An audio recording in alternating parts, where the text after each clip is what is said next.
Hello and welcome to the Wildlife Matters podcast. I'm your host, Nigel Palmer. In this week's episode, we're going to take a look at why grey squirrels are getting such a bad rap here in the UK and how come some of our conservation organisations are proactively going out and killing them. We're also going to be dipping our toe into the murky oceans to see the devastating effects that our plastic pollution from man is doing to our oceans. That's all coming up right after this week's Nature News.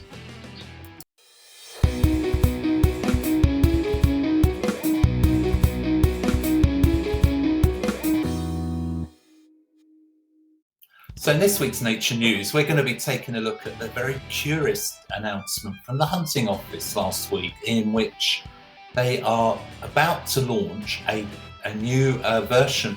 Just shows the confusion these guys are in. They're calling it the British Hound Sports Association, or the BHSA. They do love their acronyms.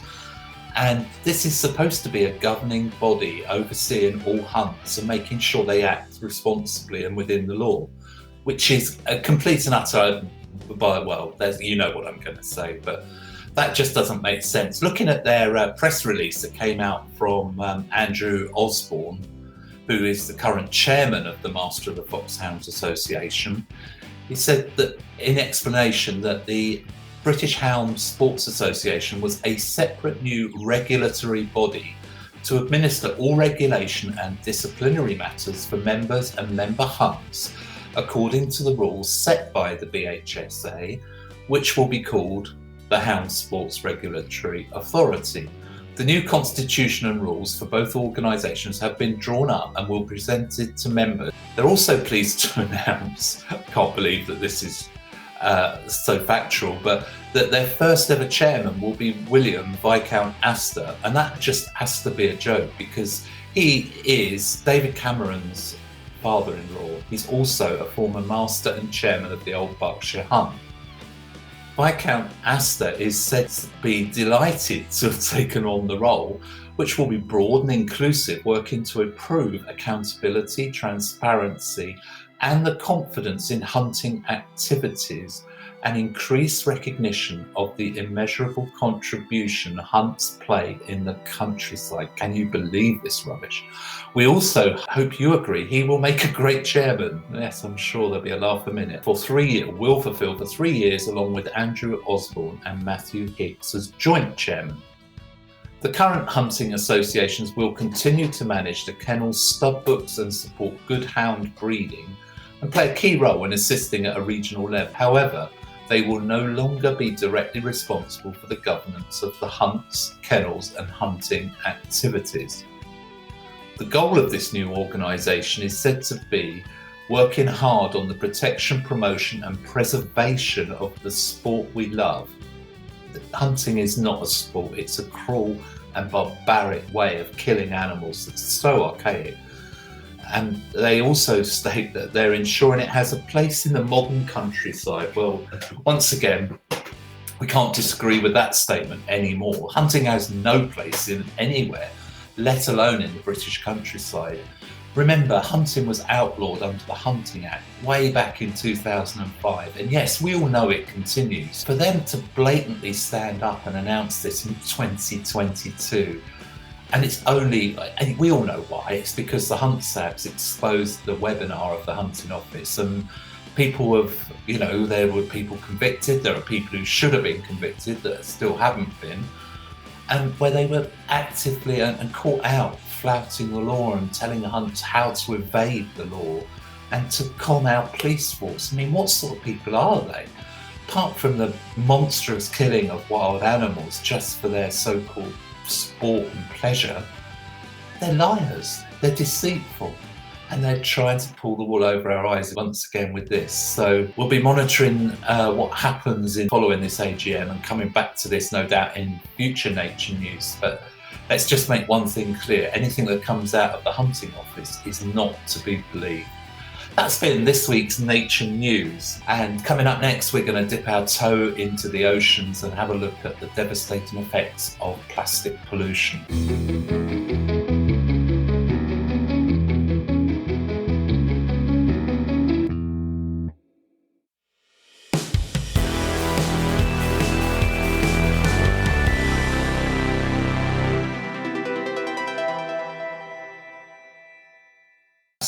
And welcome back. The oceans are becoming more and more polluted, and to the point that, did you know that around 80% of the plastic found in the sea comes from the land?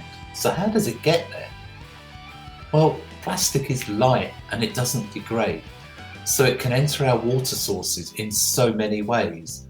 Discarded plastic can come from people mindlessly dropping litter in their own street, from landfill sites, or from products we use to exfoliate, whiten our teeth, or even cleaning our clothes. Our towns and cities here in the UK have been designed to drain water from the streets to prevent flooding. These extensive waterways transport plastic waste through drainage systems, ending up in our canals, rivers, and of course eventually into the sea. Around the world, around 8 million tonnes of plastic ends up in our oceans every year, and it's thought that around 50% of these are single-use plastic items. So let's just have a little look at the waste management and what's happening. Well, recent research shows that around 50% of the ocean's plastic originates from just 5 countries. They are China, Indonesia, the Philippines, Vietnam, and Sri Lanka. Although it must be said that these countries are importing waste from the West, including the UK, for processing. Well, that surely needs further research into why wealthier countries such as the UK are not taking responsibility for their own bloody messes, and also a deep look into the waste processing capabilities of these countries, because it's clearly not working right now if waste is getting into our oceans. It appears that some Western countries do process the more valuable plastics known as PET, which are the type that your water bottles are made from. But plastic in the ocean remains pretty much a hidden problem from most of us. It's believed that around 250 million people earn a living from fishing or the seas, and up to 70% of humans rely on fish as their primary source of protein.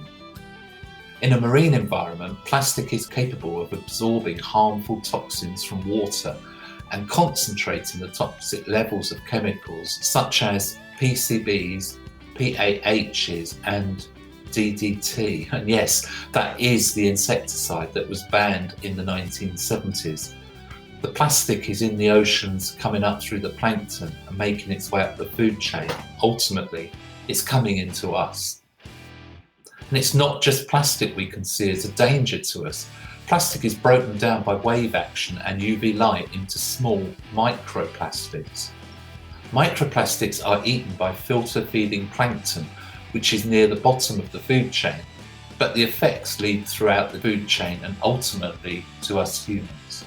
Long-term exposure to these toxins has been linked to serious health conditions such as cancer, diabetes, a low sperm count, altered immune systems, and developmental problems in children. There's also an issue with entanglement. Plastic affects marine animals by physically entangling them, leading to distress, ingestion, injury, and drowning. Scientists have found that over 650 species have been caught within plastic, and 1 in 3 marine mammal species have been found entangled in marine litter. One plastic bag can kill an animal, including those who can survive eating a toxic Portuguese man-of-war jellyfish. It's estimated that there are now 46,000 pieces of plastic per square kilometre in the world's oceans, with 5 trillion pieces of plastic floating on the oceans worldwide.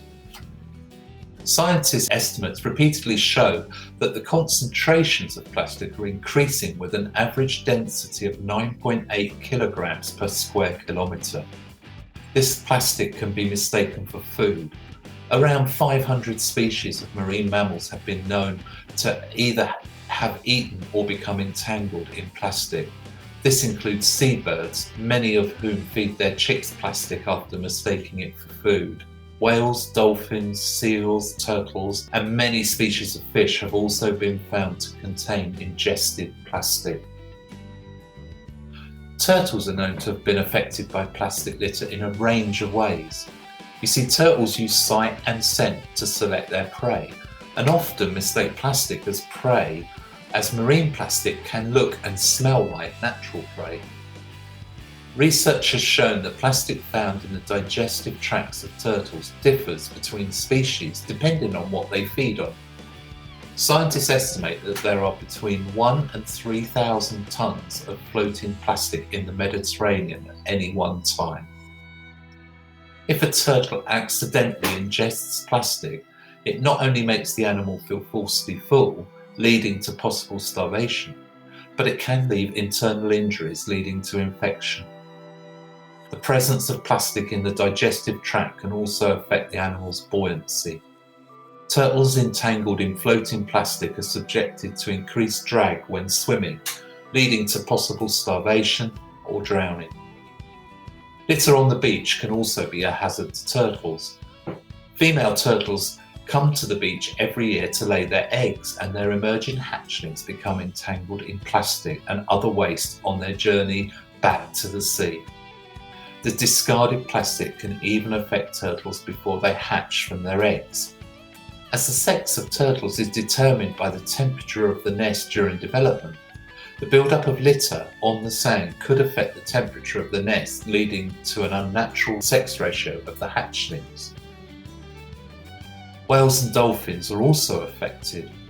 There are two types of whales, particularly the baleen and toothed whales. Baleen whales have two comb-like keratin plates in their mouths that they use to filter their prey through, whilst toothed whales, such as dolphins and porpoises, have teeth. These differences have an effect on plastic ingestion. Baleen whales take in large amounts of water each time they open their mouths to feed, and it's up to 75,000 litres in blue whales, resulting in the huge amount of plastic being consumed. When ingested, microplastics found in the water or in the plankton that the whales are feeding on can lead to long-term health issues. Larger plastics can block their digestive tracts and lead to starvation, and they're also in danger, especially from larger pieces of plastic, that they're unable to filter out through their keratin plates once sucked in. Globally, there are many recordings of whale deaths from plastic. Tooth cetaceans, such as dolphins, are at more risk of ingesting large amounts of plastic, mainly due to mistaking the plastic for their food, although microplastics are also a threat. In Germany, 13 stranded sperm whales all had the presence of plastic in them, ranging from 13-metre long fishing nets to a 70-centimetre long plastic component from the inside of a car. A recent study has shown that 90% of seabirds have consumed plastic, with models predicting this to rise to 99% by 2050. Seabirds are highly susceptible to ingestion of plastic as they mistake floating debris for food. Even worse, many seabirds regurgitate the plastic matter directly into the mouths of their chicks. Plastics reported being ingested range from large plastic items to plastic bags and fishing lines. These plastics become lodged in the digestive passages of birds, leading to a false sense of cessation or fullness, and ultimately to starvation. And sharp pieces of plastic can damage the gut, resulting in infection or death. Over 50 species of seabird have been recorded as being snared in plastic, either after mistaking it for food or accidentally swimming into it. Entanglement can lead to injury, infection or drowning of the seabird. Discarded fishing gear and six-pack can holders are the most common causes of entanglement. Some seabirds also become entangled in plastic debris after using it to build their nests. Hazardous chemicals concentrate on the surface of plastic particles, adding to toxins already present in the plastic from their production process. These build up in the body tissues and can have a very serious detrimental effect on the health. Around 70% of plastic sinks, but there is currently no global estimate of how much plastic is present in the deep sea. Most seabird surveys have focused on the continental shelves that are shallow. However, roughly half the Earth's surface is the deep sea, where fewer studies have been carried out, as this environment is challenging and expensive to explore. But what we do know is that plastic has been found on the seabed in every ocean, even at depths exceeding 7,000 metres. Deep sea plastic is likely to have travelled a long distance on the surface of the sea before being fouled by marine organisms and sinking. It will then be swept in ocean currents and affected by the topography of the area before settling on the seabird with other litter such as fishing gear and tyres. Scientists recently found microplastic and fibres in the deep sea sediment. Their presence in every sediment sample taken suggests that microplastic is abundant in our deep seas. Can we really afford to continue our throwaway mentality and culture and leave our children and theirs to clean up this mess that we have made in our oceans? Here at Wildlife Matters, we don't believe so. We think we need to take urgent action now to stop polluting our oceans and to clean out this plastic before we leave it to our kids and other generations to do that. We'd love to hear your comments and any feedback on any of the matters that we're covering during the Wildlife Matters podcast. Please do contact us. You can drop us an email at info@wildlifematters.org or have a look on our website if you'd just like to find out some more information.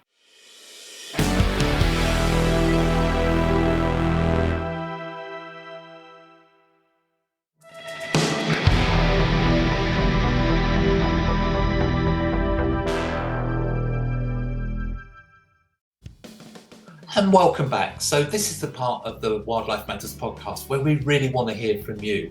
I would love to be talking to some of you about the work that you're doing, be that direct action or wildlife rescue, or perhaps you're working on a local project, be that conserving or rewilding a landscape, a specific species you're interested in. And share your views. That this is Wildlife Matters is a community, and what it's about is sharing information collectively so we all learn and we can enjoy whatever your passion is. So do come on and share it with us. We would also love to be getting some suggestions from you on what you'd like us to be talking about. We're covering a wide range of subjects here, but it's primarily based on British and world wildlife and looking at some of the things that are affecting it in this current day, but also some of the work that's been done to protect and conserve it as we go forwards. So whatever it is you're doing to help nature, why not drop me a line and tell me about it, because maybe we could be talking to you on an upcoming episode of the Wildlife Matters podcast. So my name is Nigel, and you can drop an email to me directly. My email address is info@wildlife-matters.org. That's info@wildlife-matters.org. And next we're going to be looking into why grey squirrels are getting such a bad rap in the UK, here in the UK, and why on earth are our conservation organisations proactively going out to kill them.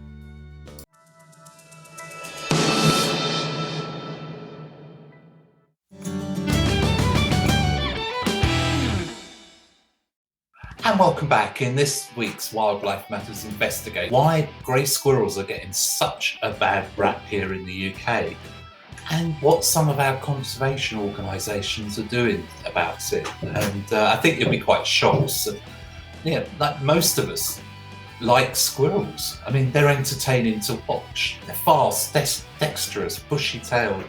They're excellent climbers that can be seen scampering around in search of nuts and berries in our towns and parks and woodlands. And for many people, they're possibly the only wild mammal they see regularly. For most, especially in the south of Britain, that squirrel would have been a grey.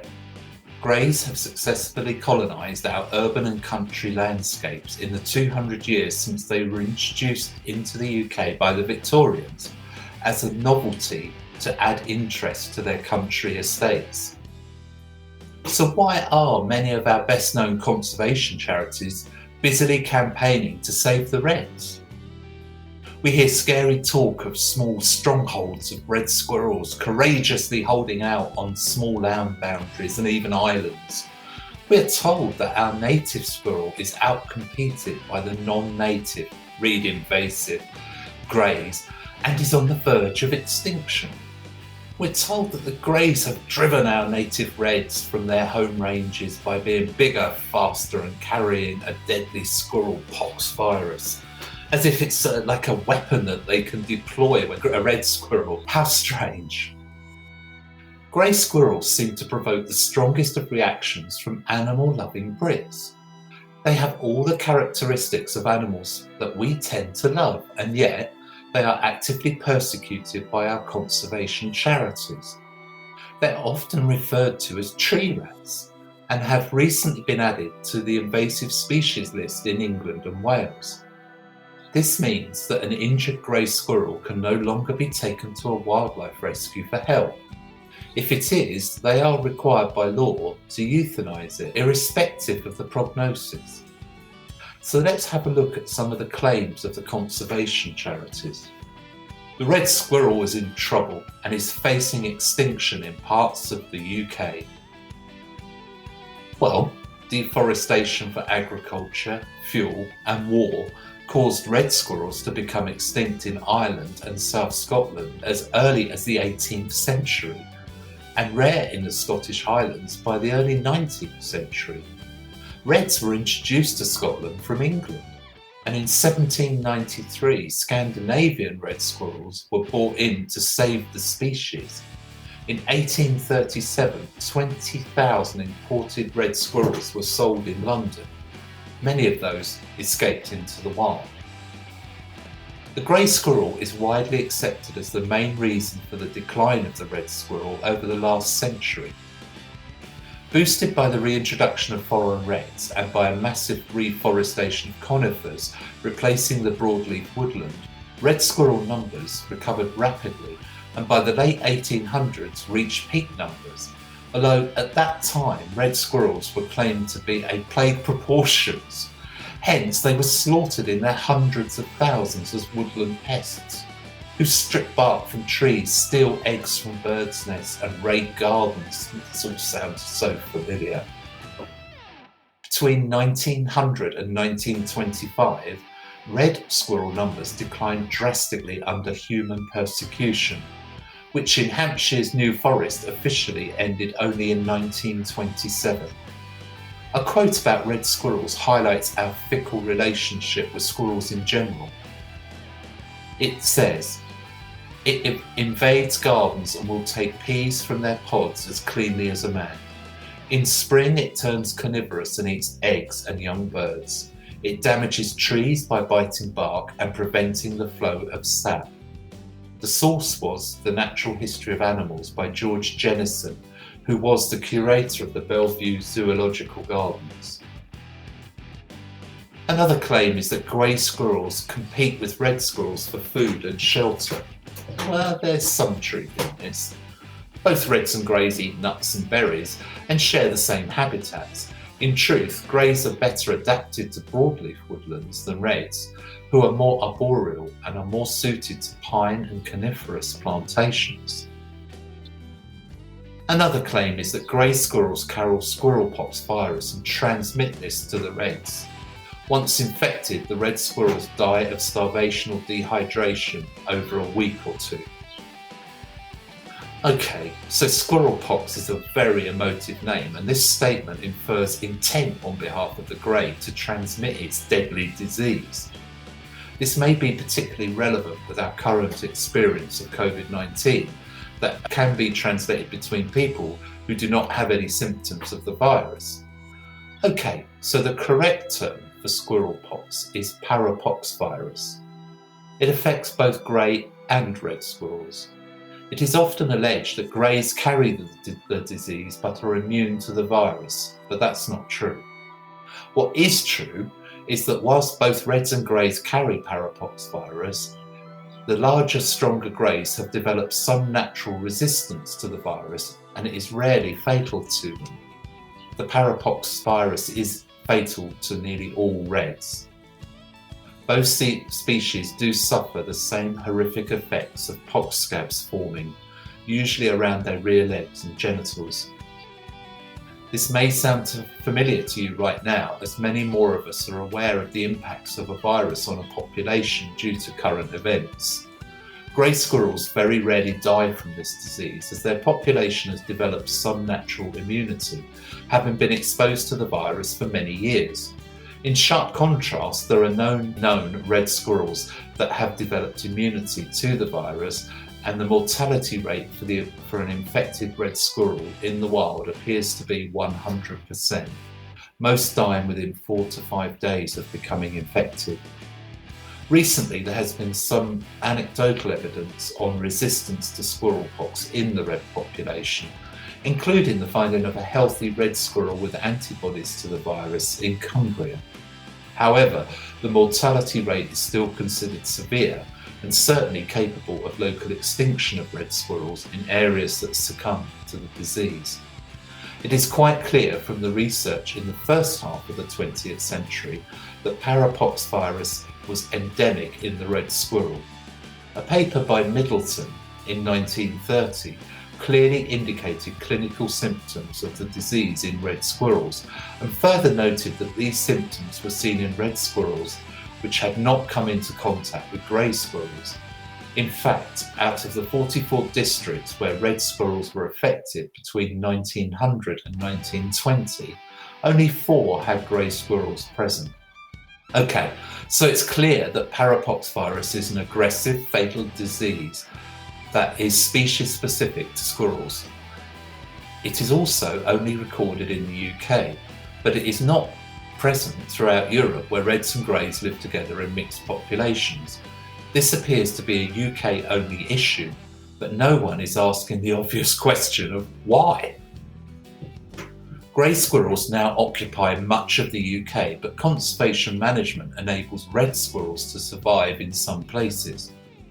Conservation management is one of those terms that says nothing and means different things to different people. For instance, here it could refer to using birch trees on the edge of a woodland specifically planted to detract squirrels from the inner broadleaf beech and oaks, or it could mean trapping squirrels, placing them in sacks and bludgeoning them to death. In fact, in the case of many of the current Save the Reds campaigns, it actually means both. Both the red and grey squirrels strip bark from trees, and that can kill a tree. However, it is sporadic from year to year and has been found to be nothing to do with food shortages. It is, however, more prevalent where pheasants were being reared for shooting and fed on grain in winter, providing an extra food source for the squirrels.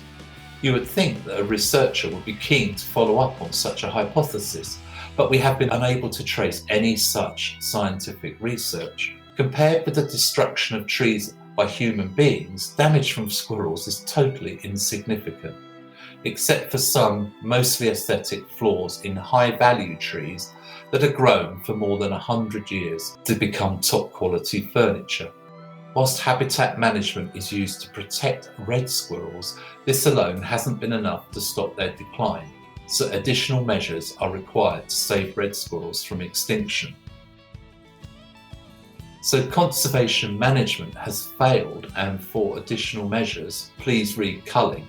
Culling squirrels has become something of a British obsession over the last century and more, and we have come up with many ways of reducing both red and grey squirrel populations. Let's take a look at a brief synopsis of our squirrel culling history. Back in 1931, the Field magazine launched an anti-grey squirrel campaign, and the Ministry of Agriculture, Fisheries and Food, or MAF as it was known then, encouraged the destruction of the species. At that time, around 10,000 square miles of Britain had been colonised. During the following 6 years, despite the campaign, the greys more than doubled their range. Between 1945 and 1955, county agricultural committees set up grey squirrel clubs, which were provided with free shotgun cartridges by MAF at our taxpayers' expense. This mass culling failed to prevent grey squirrels from increasing both in numbers and range. And in 1953, the Forestry Commission launched a bounty scheme, which actually encouraged the public to capture and kill grey squirrels, cut off their tails and take them to a police station to receive a shilling for each tail. In 1953, a shilling would be worth around £3 today. After 3 years of this subsidised slaughter, the reward for the grey's tail was doubled and remained at 2 shillings until the scheme was finally abandoned in 1957. Over 1 million squirrels have been killed under the 4-year bounty scheme, costing British taxpayers, that's you and me, at least £3 million at today's value. And yet the grey squirrels were more numerous than ever and covered an extended range. In 1973, the Forestry Commission, following a highly successful media propaganda campaign that contemptuously labelled grey squirrels as tree rats, launched an attempt to persuade the public and Parliament to accept the mass poisoning of grey squirrels using an anticoagulant drug, or warfarin. The Forestry Commission assured the RSPCA that this poisoning would cause little hazard to other woodland animals and that there was no evidence of secondary effects on predators such as foxes, stoats and weasels. In reality, the anticoagulant poisons have killed thousands of non-target animals, including domestic cats and dogs, in fact mostly dogs, and contaminated the entire wildlife food chain. Anticoagulant poisoning leads to victims dying slowly over many days from internal bleeding. It is described by the government's Pesticide Safety Directive as markedly inhumane. It is particularly cruel for squirrels, with the Forestry Commission itself admitting that post-mortems of poisoned squirrels revealed that hemorrhage into joints was common. This is such a painful and horrific way for them to die. Scientific evidence shows that control of grey squirrels in some key places where they are in contact with red squirrels is necessary to ultimately prevent the extinction of red squirrels in the country. Control of grey squirrels is a last resort and is restricted to a few targeted areas. The Forestry Commission's anti-grey propaganda campaign, supported by the National Trust, was intended to soften up the public opinion and MPs, so the government implemented the Grey Squirrel Warfarin Order 1973 that permitted the poisoning of grey squirrels in England, except for 8 counties where red squirrels could have been affected. For the same reason, Scotland and Wales were excluded from this mass poisoning. The government at the time were following the advice of their department, MAF, now DEFRA, and land management experts for many decades without any successful conclusions or outcomes. With this track record, why should we believe the latest statement to support the culling of squirrels? And for anybody who knows anything about the current government's badger cull policy, just look at the similarities and how we're making the same mistakes over and over again. There is currently no viable alternative solution. There is no available vaccine or contraceptive for grey squirrels. A future contraceptive couldn't be used in areas where populations of red and greys overlap, as it would also affect the fertility of the red squirrels. It seems completely illogical to be developing a vaccine for grey squirrels when they have developed a natural immunity to parapox virus. Surely, we should be getting our scientists looking at ways to develop the same resistance in reds as our first priority. Evidence shows that in areas where conservation management has been used, red squirrel populations are now thriving. Well, local extinction of grey squirrels through culling to introduce non-native captive bred red squirrels, is that really conservation? Grey squirrels did not invade Britain of their own accord. Our ancestors introduced them.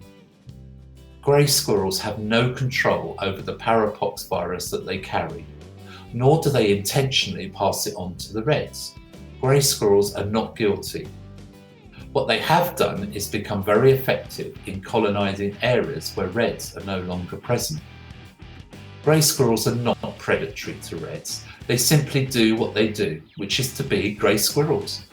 We introduce them without consideration of the consequences. How can it therefore be right that our only solution is to kill them in their tens of thousands, year after year, decade after decade, for most of the last century? Let's be realistic. Nobody seriously believes that the grey squirrel could be exterminated in the UK. A report by Stephen Harris and his colleagues at the University of Bristol concluded that culling greys to save reds is neither viable nor economic. So many overtones of the badger cull in this, isn't there? It concluded that we could save ourselves a lot of time, money and effort by not persecuting grey squirrels. No one wants to see the red squirrel become extinct in Britain, but neither should we accept the culling of grey squirrels in the infinite numbers that we will have to kill them if current plans are to continue in perpetuity. The methods of killing grey squirrels have been horrific, expensive and totally ineffective. It's time for us to accept that we will be living with grey squirrels and focus our efforts on helping the red squirrel species to develop immunity from the parapox virus. Well, that's our in-depth look into the persecution of grey squirrels in the UK over the last couple of hundred years, and there are so many similarities to the badger cull. It's really hard to not draw conclusions that the government just don't follow the advice of the scientists. What they do follow is the hype that organisations and the media put out, and that still continues today. So when are we going to learn? When are we going to leave grey squirrels and our badgers and our foxes and many other of our native mammals alone? I hope that day will come soon, but I think we're going to have to fight a lot harder for it to happen. So come on people, you know what to do. Get out there, make some noise in defence of our greys. Coming up next, let's just take a sit back from all the trials and tribulations of the world and enjoy this week's mindful moment.